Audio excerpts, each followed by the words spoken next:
بەخوا هەر جەژنی جاران خۆش بوو. ئەم قسەیە زۆربەی جەژنەکان لە دەمی کەسە بە تەمەنەکانە دەبیستین. بەڵام ئەم قسەیە بێهۆکار ناوترێت. ئێمە دەمانەوێت باز لە یەکێک لە نەمانی خۆشیەکانی جەژنکەین کە سیمایەکی دیاری کۆنی جەژن بووە، ئەویش نەمانی سینەماکانی شاری سلێمانیە. ئەمڕۆ جەژنە یەکێک لە هۆیەکانی جیاوازی جەژنی ئێستای سلێمانی لە جەژنەکانی سەدەی ڕابردوو نەبوونی سینەمایە. ئەمە تەنها هۆڵی سینەمایە لەم شارەدا ماوەتەوە. ئێستاش چۆڵ و هۆڵ نەبینر لەسەر کورسیەکان و نەشاشەی سینەماکەش ڕووناچی فلیمەکانی لەسرە. لەسەر تێکدانی سینەمەکانی شاریش ئەکرەمی ساڵحی ڕەشە دەڵێت هۆکار زۆر بوو بۆ ئەوەی سینەماکان لە کارکەون. بازەوەش دەکات سینەما لە جەژندا فلیمەکانی خۆشتر بوون، بۆیە خەڵک زۆر ڕووی دەکردە سینەما. ئای چۆن ئەوە سەرەمان بوو ئەگەر فلیمی وا بوو سێ کەرە دەچوین ئەگەر حەسابە بواە و شەڕ و شتیریا وایە. جەژن تایبەت بوو، فلیمی جەژن تایبەت بوو. ئەچوینە باغا پێش مانگێ بیشە و ئەچوین مەکتەبی ئەفلامەکانە گەڕین، هەر یەکە شتێ زیامان ئایا بۆ ئەوەی فلیمی تایبەتی بۆ جەژن، فلیمی عەسابە، فلیمی هنودی حمر ئەوە نەبوو. فلیمی هنودی حمر بەرامبەر یەکتری خەڵک زۆرە هات لە جەژنە جاری وهەیە بەرناکە و ئەگەر دووسەکە چێن وایە لە چلی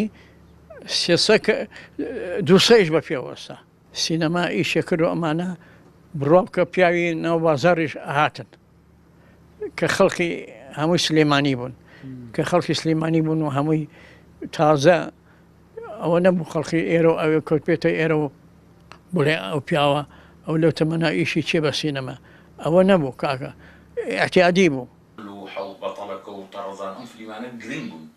حەمە عەلیخانی هونەرمەند لە ماڵەکەی خۆیان زۆر بەخەمەوە باسی نەمانی سینەما دەکات. ئەمیش کۆمەڵە یادگاری لەگەڵ سینەمادا هەیە، بە تایبەت لە جەژنەکاندا. دەڵێت من چی بکەم شار بێ سینەمایە، تێکدانی سینەماکانیش دەخاتە ستۆی خاوەن سینەماکان و وەزارەتی ڕۆشنبیری. جەژن وەکو عوتڵە یەک دوو وەکو ئەوەی کە تۆ ئەچی بۆ فیلمێک ئەچی بۆ جیهانێک ئەچی بۆ دنیایەک، یعنی زۆر دوورە لە دنیای تۆشەوە کە چی لە فیلمی سەنگامە ئاومەکرد سیرەکەم دایک مەگری بۆ بەتەڵەکە ئەگری هیچی سلێمانی هەبوو ئەی بڕۆبانێکم بە سینەما، یعنی فلیم یعنی چیرۆک یعنی شتی جوان. بەداخەوە من لەگەڵ خۆشەویستیم بۆ ئەو سەرمایەدارانی کە سینەماکانیان هەبوو ئێستا هەمویان داخستۆ کردیانە بە شوێنی پۆشاک فرۆشی و شوێنی مۆڵ و ئەوانە. بەداخەوە یعنی من دڵنیا بووم ئەگەر هۆڵێکی پچکۆلە شەبێ ئێستا هۆڵێکی پچکۆلە 70-80 کەس بگرێ، من دڵنیا بم کە سینەما دەوری خۆیە بینێ. لە ساڵی 1942 سینەما هاتۆتە شاری سلێمانی. یەکەم سینەماش بە ناوی سینەمای سەلاحەدین کە لە شوێنی چاخانەی حەمەڕەق بوو کە لە تەنیش سینەما سیروانی ئێستا بووە. دوایش سینەما گۆیژە هاتە شار و بە دوای ئەوانیشدا سینەما ڕەشید و سیروان و دڵشاد.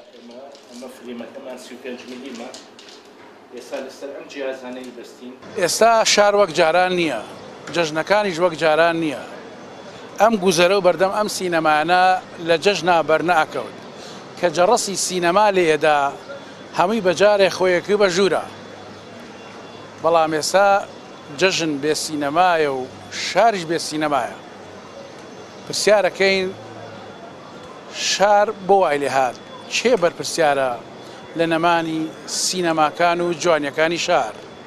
عەبدوڕەحمان ئەبوبەکر، کێنێن سلێمانی.